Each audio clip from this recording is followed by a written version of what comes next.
আজকে আমার এই সুন্দর গাছের যে পাতাগুলো আছে পুঁইশাক গাছের, এগুলো আজকে আমি ছিঁড়বো।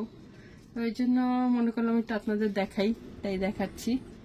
তো ছিঁড়ি, কষ্ট লাগতেছে আসলে, এত মানে মায়া হচ্ছে এই পাতাগুলোর জন্য। এই যে খুবই মায়া হচ্ছে আমার, এগুলো ছিঁড়তে ইচ্ছা করতেছে না, কিন্তু না ছিঁড়ে লাভ নাই, কারণ এগুলা না ছিঁড়লে নষ্ট হয়ে যাবে। এই জন্য এগুলা ছিঁড়তে হবে।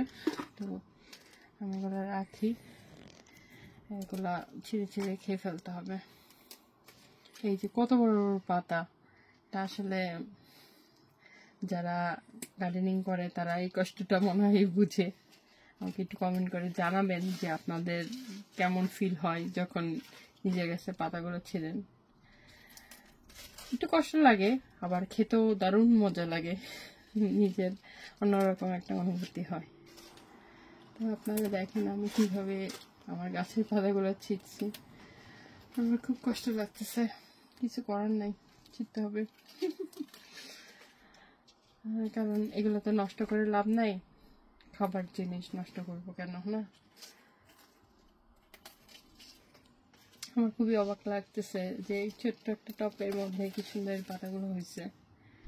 এগুলা মানে অন্যরকম ফিল হচ্ছে, এই জন্য আমি বারবার বলতেছি।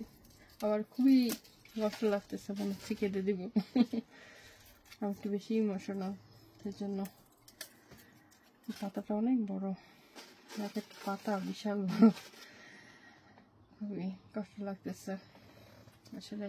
এখানেও আরো গাছের পাতা আছে, এগুলো ছিঁড়বো। তো এই যে দেখাই,